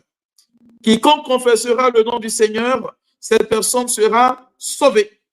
Un point, un trait. Frère, moi je pense, ma part, que jouer dans les boîtes là, c'est fini. Actes chapitre 2, verset 21. Vous trouverez cela aussi en Romains 10, verset 13. Quiconque confessera le nom du Seigneur Jésus sera sauvé. Oui. Confesse, et puis ton salut est là. Tu le fais, le Seigneur te donne. Non, il ne va pas faire semblant. Il va te l'accorder. Confesser sa foi, frères et sœurs, c'est aussi partager son témoignage. Il y a des gens, Dieu fait tellement pour eux, mais jamais ils n'ont pu parler de Dieu. Ah, bon, moi, je ne sais plus. Hein. Dieu a tellement fait pour toi, tu as honte de parler de lui. Mes frères et mes sœurs, Dieu me bénit, je parle. Le témoignage que tu donnes de ce que Jésus a fait pour toi, ce n'est pas pour te glorifier, ce n'est pas une vaine gloriole. C'est juste que tu dises aux autres qu'en réalité, il faut croire parce que lui aussi il a fait pour toi. En 1 Pierre, le chapitre 3, le verset 15, il a dit ceci, mais sanctifiez vos cœurs, Christ le Seigneur. Sanctifiez dans vos cœurs, Christ le Seigneur, étant toujours prêt à vous défendre, avec douceur et respect, devant quiconque vous demande raison de l'espérance qui est en vous. C'est-à-dire que, pourquoi on te dit que tu es content d'aller à l'église? Oui, il faut le dire. Il faut le dire. Il faut le faire savoir parce que c'est très important. Voyez, un enfant, ton enfant vient te demander de l'argent, tu lui donnes. Il ne te dit pas merci. Et puis, demain, il va te demander l'argent encore, tu as donné. Ah, même si on dit. Le seul remerciement que vous pouvez offrir à Dieu, mes frères et mes sœurs, c'est le témoignage. Le Seigneur n'attend rien d'autre. J'aime ce son qui dit, je parlerai de ta bonté. Je dirai tout haut ce que tu as fait pour moi. Oui, il faut le dire. Jésus en a besoin. Et Paul le dit dans sa lettre aux Corinthiens, en 2 Corinthiens, le chapitre 5, versets 18 et 19, il dit, et tout cela vient de Dieu, qui nous a réconciliés avec lui par Christ et qui nous a donné le ministère de la réconciliation. Car Dieu était en Christ, réconciliant le monde avec lui-même, en n'imputant point aux hommes leur offense. Et il a mis en nous la parole de la réconciliation. Mes frères et mes sœurs, rends ton témoignage à Dieu. Oui, Même si c'est un petit truc que Dieu a fait, il faut quand même pouvoir dire que j'ai suivi Dieu, voilà ce qu'il a fait pour moi. Mais bon, tellement qu'on attend des choses extraordinaires qu'on a déjà calquées dans notre esprit, on ne veut pas accepter que le Seigneur, voilà, il prenne du temps avant de nous donner. Non, écoutez, mes chers amis, oui, oui, il faut que tu arrives naturellement à dire merci à Dieu, ne serait-ce que pour le souffle de vie, je le dis, ne serait-ce que pour le souffle de vie. Oui, il faut témoigner, tout simplement. Il faut le faire. Confesser sa foi aussi, mes frères et mes sœurs, c'est ce volet-là que vous n'aimez pas, mais je le dis quand même, c'est être prêt à souffrir pour Jésus-Christ.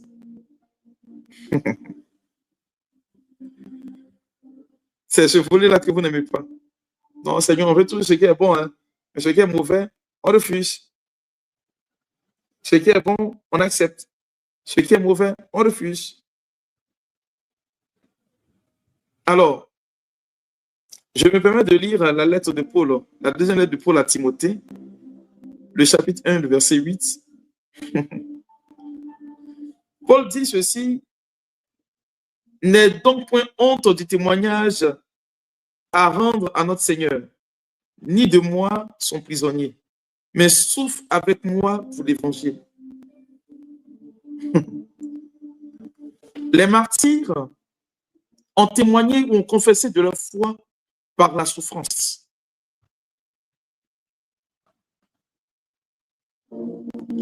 Les martyrs ont témoigné de leur foi par la souffrance. Mais bon nombre de chrétiens aujourd'hui refusent de connaître la maladie.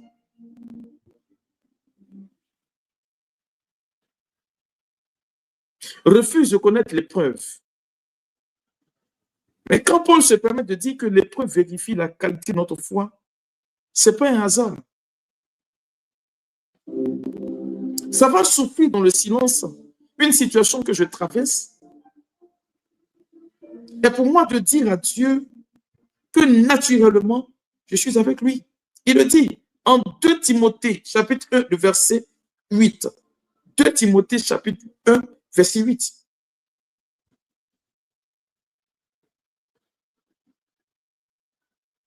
Je veux te dire qu'il est peut-être vrai que tu souffres. Oui. Mais souvent, la souffrance que tu subis est parfois difficile à porter à cause du fait que tu vis dans la comparaison aux autres. C'est tout. Sinon, quand vous lisez 1 Corinthiens 10, le verset 13, je crois l'avoir lu hier, je vous lis encore ce passage-là. Il dit, aucune tentation ne vous est survenue qui n'a été humaine. Et Dieu, qui est fidèle, ne permettra pas que vous soyez tentés au-delà de vos forces. Mais avec la tentation, il préparera aussi le moyen d'en sortir afin que vous puissiez la supporter. Oui. Si Dieu accepte que tu connais cette étape de ta vie, c'est parce que c'est important pour toi. Sinon, il ne le permettrait pas.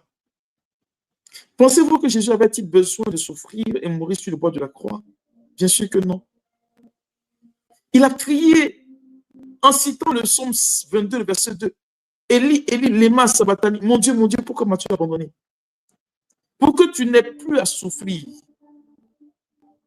Oui, pour que tu n'aies plus à souffrir. A crié, mais que ton cri ne tombe pas dans les oreilles de sourds. Il a crié pour que ceux qui étaient mutistes dans ta souffrance puissent trouver écho favorable aux oreilles de Dieu.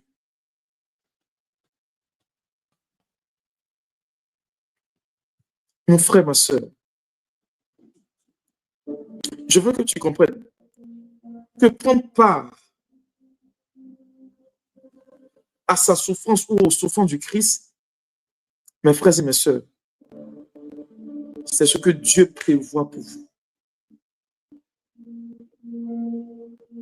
il ne peut pas te laisser souffrir indéfiniment. Quand il va dire à Moïse, en Exode chapitre 3, versets 7 et 8, j'ai vu la souffrance de mon peuple. Imaginez-vous, après combien? On dit 430 ans après. Dieu dit que c'est maintenant qu'il a vu. Mais la souffrance du peuple d'Israël a forgé un caractère à Israël. Que l'épreuve soit le lieu de l'enseignement de Dieu pour toi, afin de faire grandir ta foi. Et je veux te dire ceci.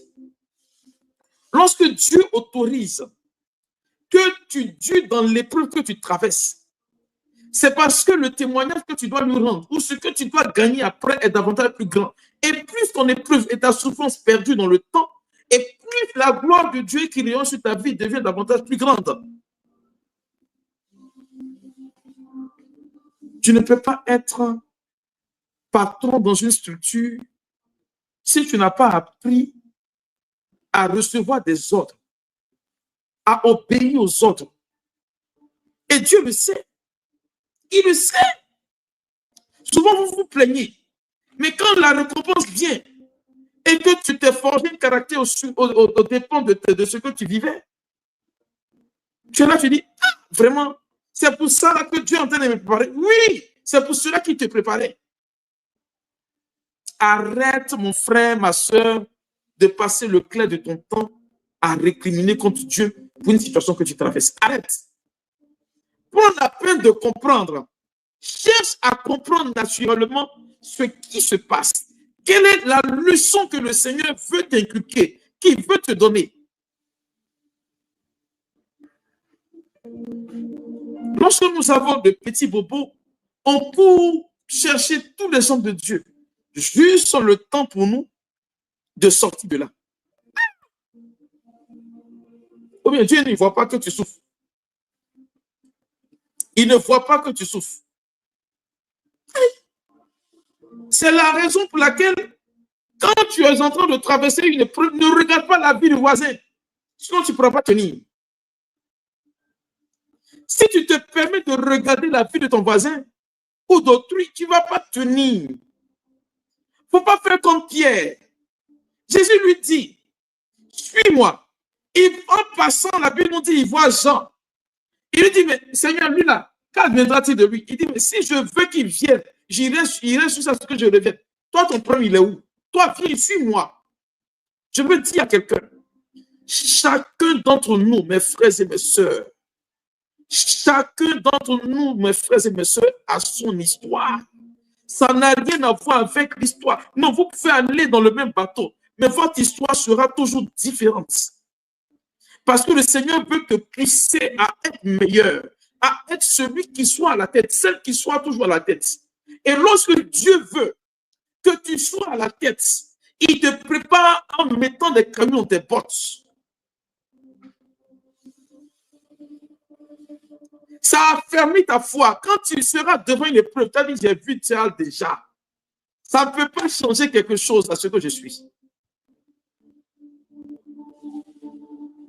Je veux que tu comprennes, que tu réalises qu'il y a une discipline en toi que le Seigneur veut faire ressortir.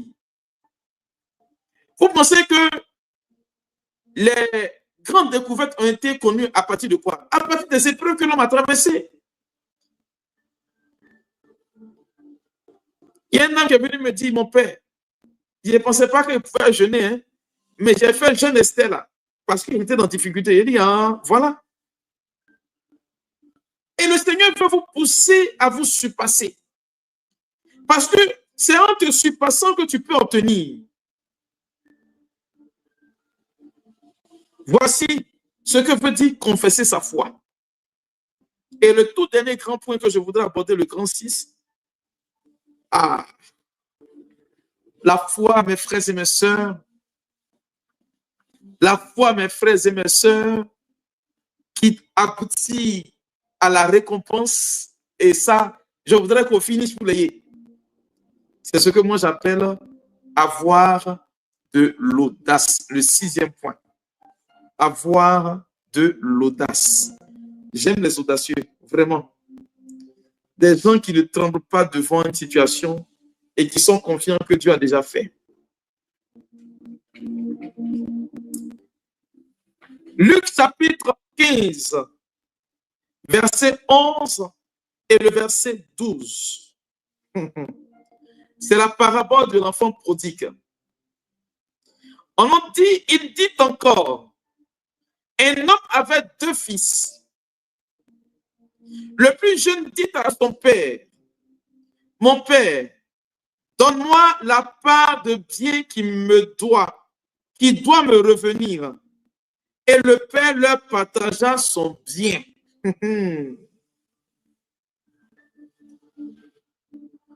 Avoir de l'audace. Ah oui, c'est le dernier point. La foi qui donne la récompense est la foi audacieuse. Ce n'est pas la foi dogmatique, non. Ce n'est pas la foi de je crois au paradis. Ce n'est pas ça. C'est la foi qui est capable de saisir. Oui. C'est la foi qui est capable de prendre. Qui ne réfléchit pas. C'est la foi qui dit j'entre et puis je reçois avec. C'est la foi quand tu es devant la maladie, tu dis au nom de Jésus, je sais que je suis guéri et puis tu guéris. C'est de cette foi-là qu'il s'agit. La foi audacieuse, c'est la foi de ce jeune homme-là qui a demandé l'héritage à son père de son vivant. Chez nous en Afrique, on dit il a tué son papa. Mais il a dit c'est mon bien. Oui, c'est mon bien à moi. J'en ai besoin maintenant. Voici la réflexion de l'enfant. Ce n'est pas quand tu vas mourir que moi j'ai bénéficié de mon héritage. Non. J'ai besoin de mon héritage maintenant, même si je me trompe pas. Souvent, Dieu vous demandez et puis il hésite à vous donner pour voir si vous avez de l'audace. Jésus dit, depuis l'époque de Jean le Baptiste, le royaume des cieux subit des violences. Et seules les violences s'en emparent. Vous allez voir que les chrétiens qui sont virulents, les chrétiens qui sont audacieux dans la foi, ils ont toujours ce dont ils ont besoin. Dieu ne limite pas ce qu'il leur donne. Il exagère avec eux. Parce qu'ils ne s'arrêtent pas à ce que le chef voit. Ils vont jusqu'au-delà. Ils adorent un Dieu qui est capable de toutes choses. Je veux parler à un enfant de Dieu aujourd'hui, que tu comprennes qu'il est capable pour toi, il est possible pour toi de remporter et de gagner ta récompense. Parce que le Seigneur ne te récompensera qu'à une seule condition, que tu sois capable d'avoir la foi qui réclame ton bien. Je ne sais pas, mais ceux qui participeront à la prière du dimanche, si tu n'es pas audacieux, il ne faut pas venir. Si tu n'es pas certain que tu vas obtenir, ne viens pas. J'ai besoin des personnes qui sont capables de croire qu'ils vont obtenir ce pourquoi ils prient. C'est ce jour-là que vous allez obtenir. Parce que croyez-moi, frères et sœurs, le ciel va s'ouvrir sur votre vie. Vous allez entendre que le Dieu que nous adorons, il est capable de donner très rapidement. Ces chrétiens qui sont là, Seigneur, si tu veux, il faut me donner. Et ici, il veut. Donc, s'il veut, s'il veut, s'il veut. Donc, s'il veut, s'il veut pas aussi. Mais quand tu es déterminé, Dieu sait que c'est pour toi, tu en as besoin. Seigneur, je ne te lâcherai pas. Dis Jacob, tant que tu me bénisses, audacieux, l'audace, l'audace. On a besoin des chrétiens qui, quand ils vont quelque part, ils ne sont pas sans avoir obtenu ce pourquoi ils sont bâtis.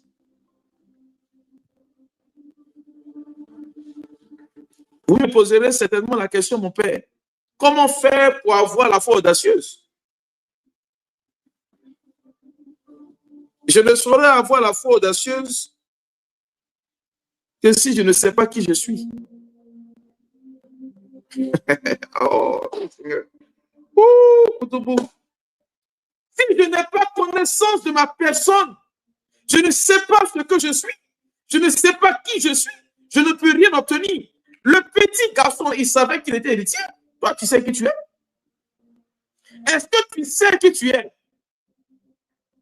Est-ce que tu as la connaissance de ton identité? Je ne parle pas des chrétiens qui sont peut-être. Je parle des chrétiens qui sont authentiquement vrais. Tu sais qui tu es? Le diable vient te blaguer, puis toi aussi tu le suis. Et il faut que ça cesse. Il faut que ça cesse. Je veux entrer dans une dimension avec toi.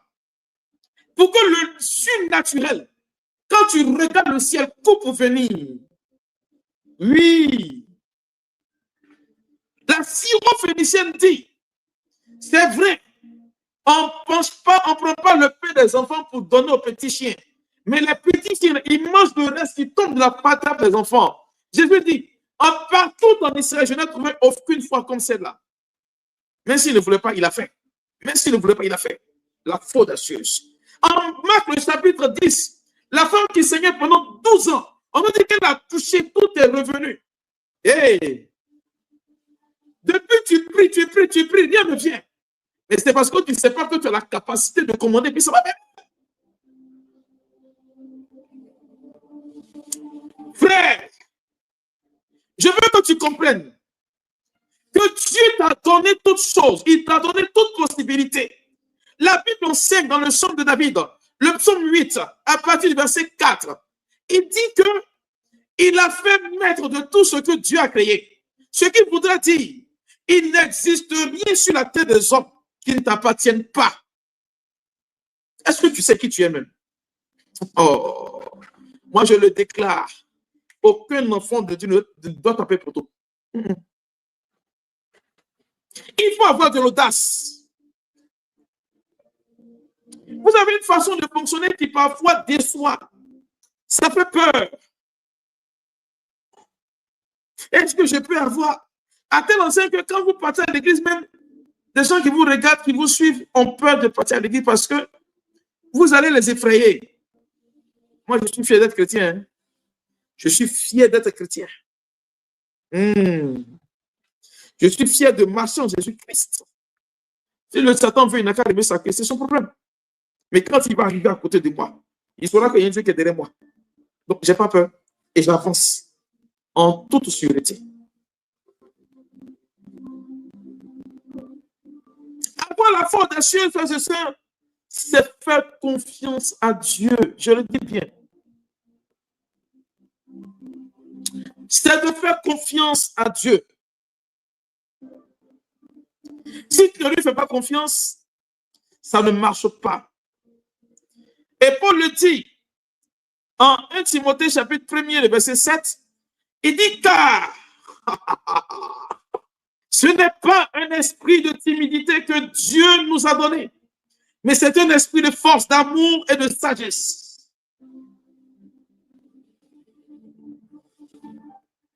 Crois en Dieu et tu verras.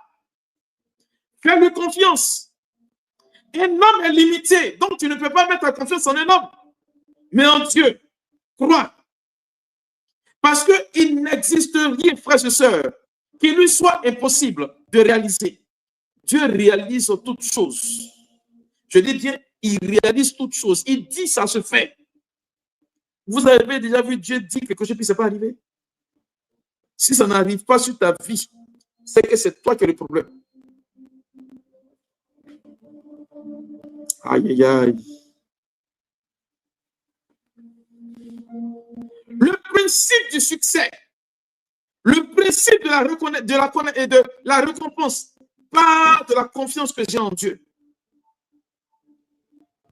Et, bon, moi personnellement, je ne sais pas quel type de chrétien on est maintenant. Hein.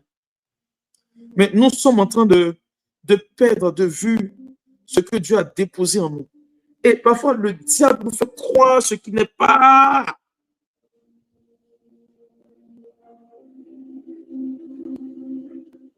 David dit dans le psaume 27, « L'Éternel est ma lumière et mon salut. De qui aurais-je crainte? L'Éternel est le soutien de ma vie.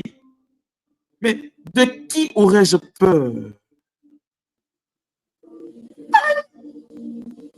Et quand des méchants s'avancent contre moi pour me dévorer, ce sont eux mes persécuteurs et mes ennemis qui chancellent et tombent. Yes. Le Dieu que j'adore, il pourvoit à mes besoins. Je veux te dire, frère, je veux te dire, sœur, que la mentalité dans laquelle tu te trouves est une mentalité qui doit changer. Tu n'es pas un perdant. Tu n'es pas une perdante. Tu es un conquérant, tu es une victorieuse. Il faut que cela s'applique à ta vie. Il faut que ça s'applique à ta vie. Il faut que cela s'applique à ta vie. Oui, il le faut. Avoir de l'audace, c'est aussi se rappeler, frères et sœurs, des promesses de Dieu. Oui, ça peut être pour toi motivant. En Josué, le chapitre 1, le verset 9, voici ce qu'il dit. Ne t'ai-je pas donné cet ordre? Fortifie-toi et prends courage. Ne t'effraie point et ne t'épouvante point, car l'Éternel, ton Dieu, est avec toi dans tout ce que tu entreprendras. Il faut te rappeler de ce que Dieu a dit sur ta vie. Tu veux avoir de l'audace? Rappelle-toi et bâtis ta foi audacieuse sur ce que Dieu a dit auparavant sur ta vie. Ne laisse pas les chrétiens de ce monde ou les faiblesses de ce monde te faire croire le contraire. Ne laisse pas envisager quelque chose dans ta vie qui ne tienne pas. Paul dit, en Philippiens, le chapitre 4, le verset 13, « Je puis tout par celui qui me fortifie. Je puis tout par celui qui me fortifie. Je peux toutes choses par celui qui me fortifie. » C'est Josué qui l'a dit. Il a dit en Josué 1,9. Pour avoir la foi des cieux, frères et sœurs, il faut bel et bien évidemment demander la force de Dieu. Il faut demander la force de Dieu. Et nous le voyons dans la lettre de Paul aux Éphésiens, le chapitre 3, versets 16 et 17. Paul dit ceci. Afin qu'il vous donne, selon la richesse de sa gloire, d'être puissamment fortifié par son esprit dans l'homme intérieur, en sorte que Christ habite dans vos cœurs par la foi, afin qu'étant enraciné et fondé dans l'amour, demandez la force de Dieu. Demandez la force de Dieu. Sinon, vous allez faiblir, vous allez devenir poltron, vous n'allez pas, vous allez faillir en chemin.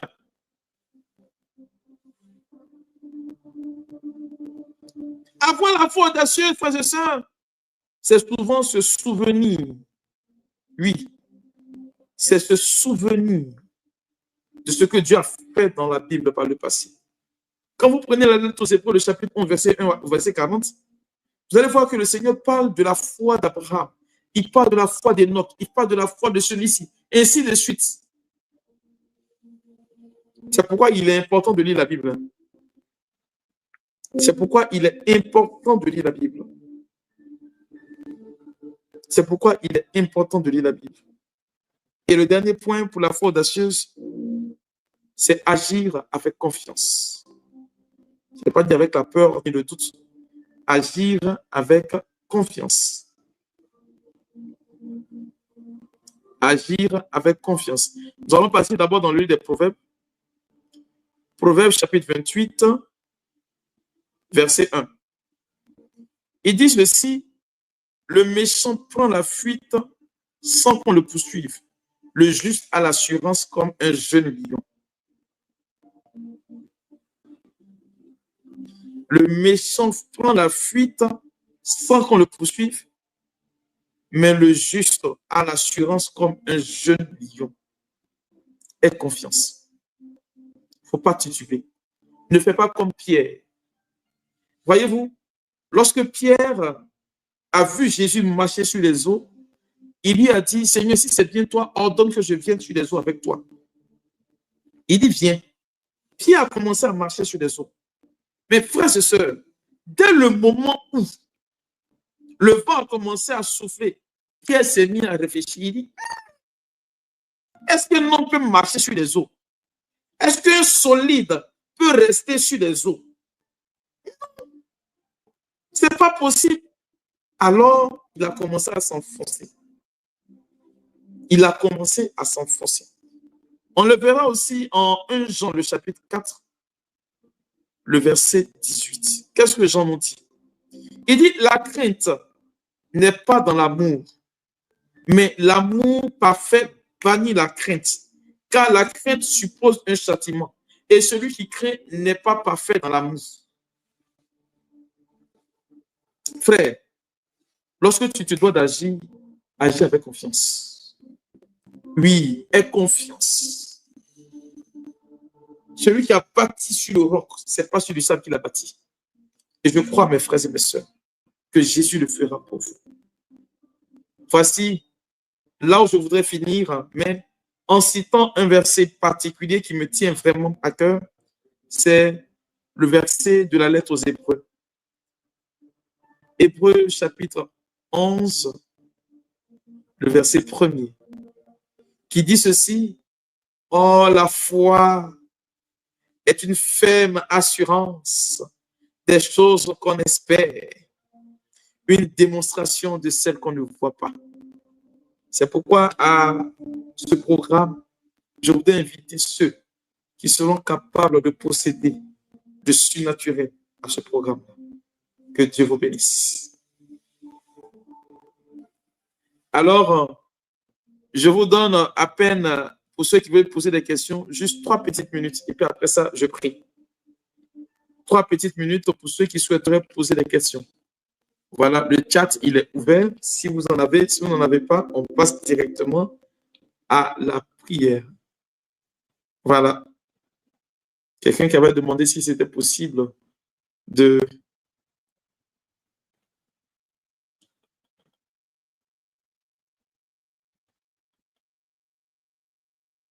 Voilà, le chat, il est ouvert. Si vous avez des questions, des précisions, oui.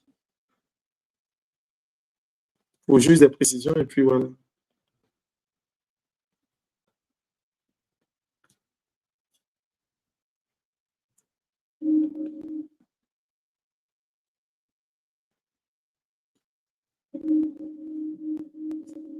Encore 2 petites minutes.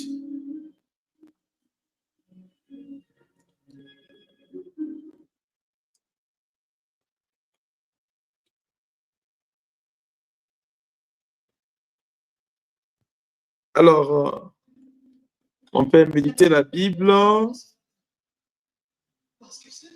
Par quoi on commence? Ancien ou Nouveau Testament? Alors, je vous conseille de commencer par le Nouveau Testament, précisément avec les lettres de Paul.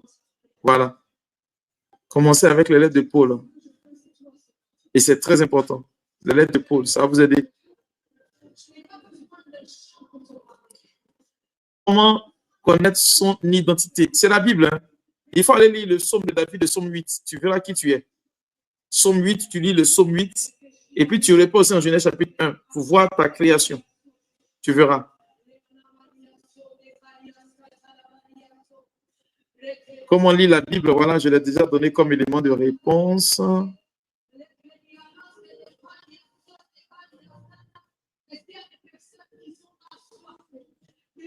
Qu'est-ce que la méditation personnelle, proprement dite? Alors, c'est de s'approprier un verset biblique et puis de chercher tout simplement à voir ce que Dieu me dit et comment parfaire ma vie avec ce verset biblique-là. Parce que ça m'a touché, ça m'a interpellé normalement.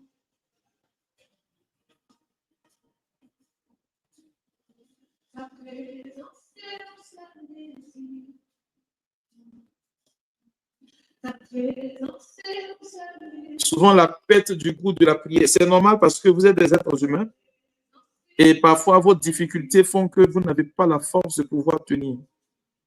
En principe, il y a 2 catégories de personnes. La première catégorie, c'est ceux qui se servent de leurs difficultés comme un moteur et puis ils sont boostés dans la prière. Par contre, il y en a qui, malheureusement, face aux difficultés, n'ont plus la force de prier. Alors, il faut trouver la force de pouvoir prier parce que l'homme est celui qui est en principe, avec les projets, avec les défis, arrive à se surpasser pour les atteindre. Comment faire pour être intime à Dieu et prier dans la communion de Dieu? Alors, c'est l'enseignement d'hier.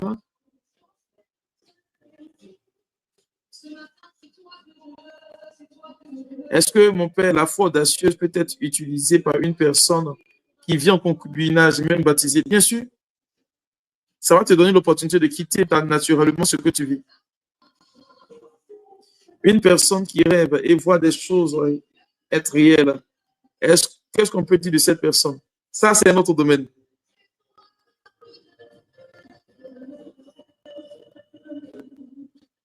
Comment avoir la foi audacieuse quand on est timide? La lecture de la Bible, surtout, Hubertine.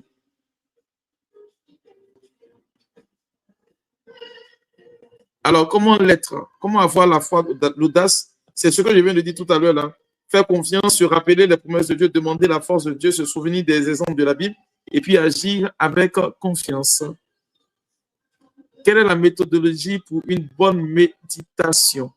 Alors, la première des choses, c'est que il faut commencer déjà par lire l'Écriture, premièrement. Ensuite, quand vous lisez l'Écriture, il ne faudrait pas la lire comme un livre de lecture banal. Il faut non seulement en la lisant comprendre chaque mot et surtout le contexte dans lequel ce verset est écrit, pourquoi Jésus l'a dit, pourquoi tel a écrit de telle sorte. Et puis ensuite, demander, comme on l'a dit tout de suite, l'éclairage du Saint-Esprit pour qu'il vienne tout simplement vous aider à comprendre ce qui est dit. Et par la suite, maintenant, vous l'appropriez. Qu'est-ce que Dieu veut vous dire personnellement? Surtout ça. Surtout ça. Comment entendre la voix de Dieu? Alors, c'est plus des exercices adoration, lecture de Bible plus adoration.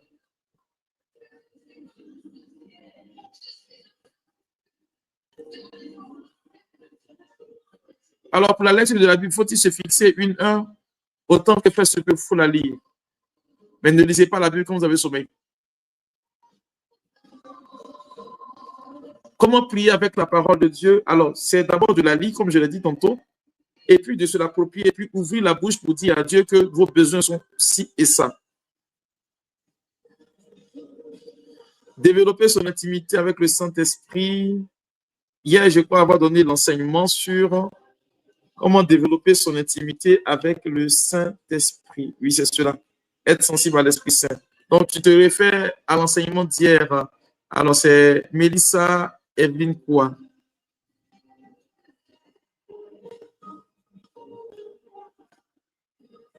Faut-il attendre d'être audacieux pour demander à Dieu? Pas vraiment, mais pour obtenir rapidement, oui.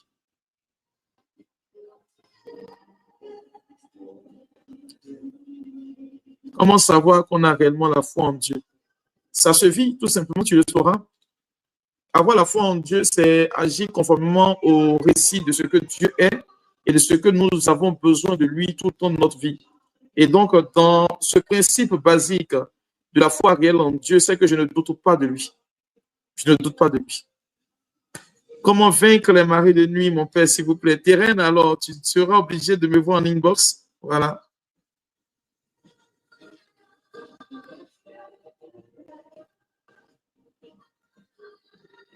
Voilà. Comment prier avec la parole de Dieu dans la Bible pour lui rappeler ses promesses. Alors, il y a des versets, par exemple, tel qu'il dit à Abraham, il parle à Abraham, il parle à Moïse. Il faut lire la Bible, surtout l'Ancien Testament, et vous verrez que le Seigneur se sert toujours des promesses qu'il a dites, soit à Abraham pour les réaliser avec Jacob, avec Isaac, ainsi de suite. Et donc, c'est sur la base de ce que Dieu a dit précédemment que vous pouvez vous appuyer pour réaliser les choses aujourd'hui.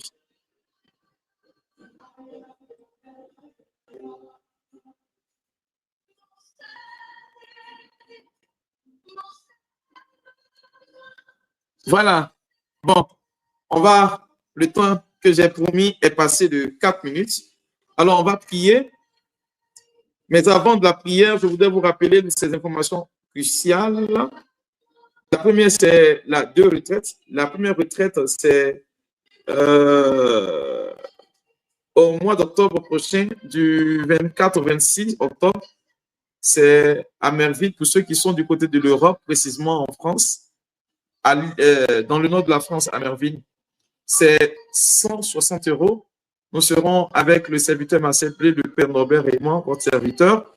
Alors, nous serons là à prier pour ceux qui souhaiteraient non seulement progresser dans le travail, qui ont besoin, tout ce qui concerne la vie sociale, voilà. la vie sociale, la vie matérielle, je veux dire. Et puis, ici à Abidjan, pour ceux qui y sont, du 7 au 9 novembre, nous aurons la retraite sur la question des hôtels. Alors, vous aurez les informations plus tard et je vous dirai ce qu'il faut faire pour vous inscrire. Nous sommes en train de peaufiner déjà, vous donner l'information. Mais nous bouclons l'inscription au plus tard, je crois bien, mi-octobre. Au plus tard, mi-octobre, parce qu'il y a la préparation spirituelle qu'il faudrait avoir. Pour toutes les personnes qui s'inscriront, on vous donnera déjà les prières à faire avant la retraite. Pour toutes les personnes qui s'inscrivent, dès que vous vous inscrivez, la prière vous sera donnée déjà de préparation avant la retraite, parce qu'il y a une préparation spirituelle à faire. Voilà. Et puis, pour nous autres, déjà ce dimanche, on sera présents. Demain, nous parlerons de la persévérance. Ça sera un berger que j'aime beaucoup, le berger Jean-Luc. Il est très, très fort, hein? Très, très fort. Donc, demain, ne vous déconnectez pas parce que c'est un processus. Hier, nous avons vu l'obéissance, aujourd'hui la foi, demain la persévérance, afin d'entrer tout simplement dans la récompense que le Seigneur nous propose pour cette saison. Et pour demain, le dimanche, nous serons avec le Père Prosper et peut-être bien le Père Daniel Abacon qui sera aussi là. Nous aurons la prière d'exorcisme, de l'eau, de l'huile et puis du sel et puis la bénédiction des objets de piété. Mais nous serons ce dimanche à partir de midi sur la paroisse Saint-Thomas Académie. Pour ceux qui peuvent faire le déplacement, faites le déplacement, ne vous faites pas prier. Alors, je vais vous demander tout simplement de vous prédisposer, mes frères et mes sœurs, pour ce que vous avez reçu comme enseignement. Vous allez dire à Dieu, Seigneur, c'est la foi qui nous a été communiquée aujourd'hui. Dites à Dieu, c'est la foi qui nous a été communiquée aujourd'hui. C'est la foi. C'est la foi. Et je voudrais aujourd'hui, Seigneur, que tu exauces toute prière maintenant.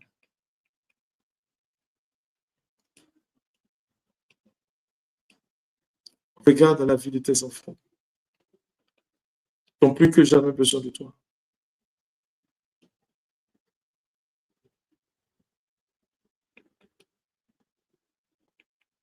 Seigneur, ma prière, c'est que tu la rejoignes maintenant. L'Esprit de l'Éternel se trouve la liberté. Regarde, Seigneur, tes enfants. Wow, Père, merci de leur permettre de toucher le ciel.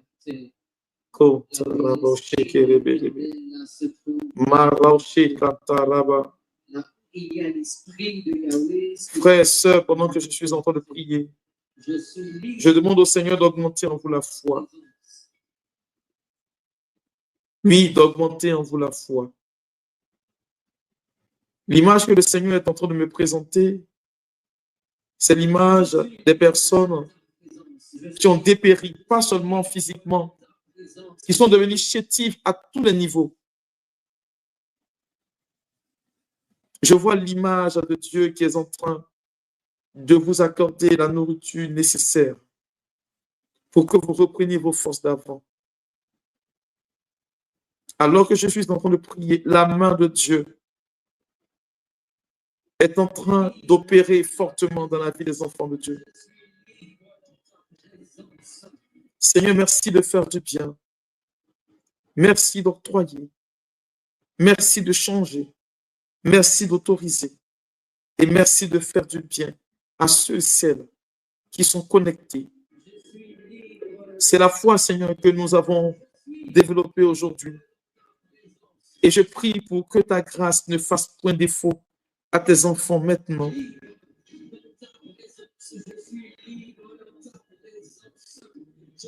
Pendant que je suis en train de prier, j'ai dans mon esprit une femme. Tu es en toute vérité malade. Et ce dont tu souffres, si on te met sur une table opératoire, on t'arrachera non seulement l'utérus, mais toutes les trompes. Et c'est pour toi une inquiétude. Donc, tout à l'heure, quand je parlais de foi audacieuse, tu es en train de poser la main là. et tu disais au Seigneur que tu es guéri, je confirme cette guérison. Le processus de guérison va continuer, va aller grandissant jusqu'à ce que tu ne sois plus capable d'être opéré. Et que les médecins en soient étonnés parce que le Seigneur me dit ceci, que ta vie sera l'objet d'un témoignage pour la médecine. Le Seigneur est en train d'ouvrir les cieux pour beaucoup de personnes. La puissance de Dieu est en train d'octroyer grâce, faveur et élévation à beaucoup de personnes. J'entends Dieu capable de pouvoir faire des choses dans la vie de certaines personnes et il est en train de faire maintenant. Seigneur, ma prière, elle est là. Je t'offre maintenant la vie de ces enfants qui croient en toi. My God. Il y a une personne qui est asséchée financièrement.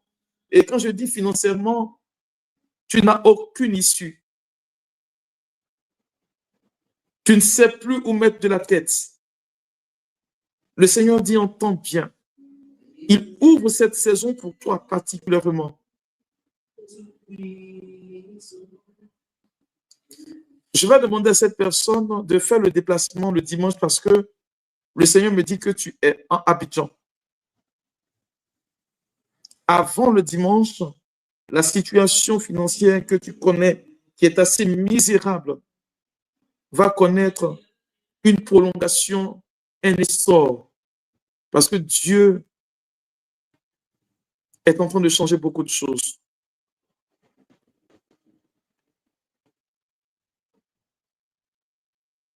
Seigneur, je bénis ton nom.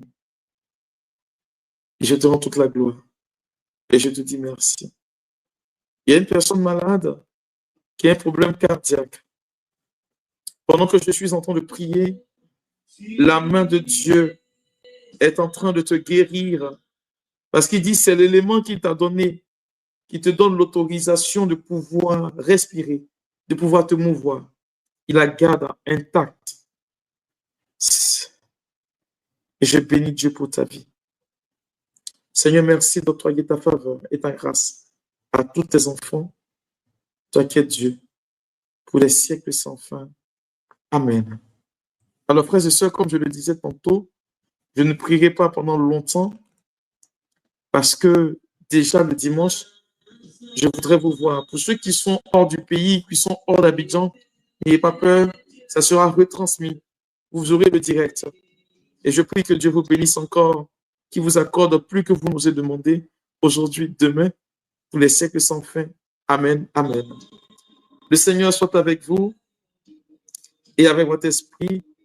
Que Dieu Tout-Puissant vous bénisse et vous garde, le Père et le Fils et le Saint-Esprit. Amen, amen, amen. Merci encore et que Dieu vous garde.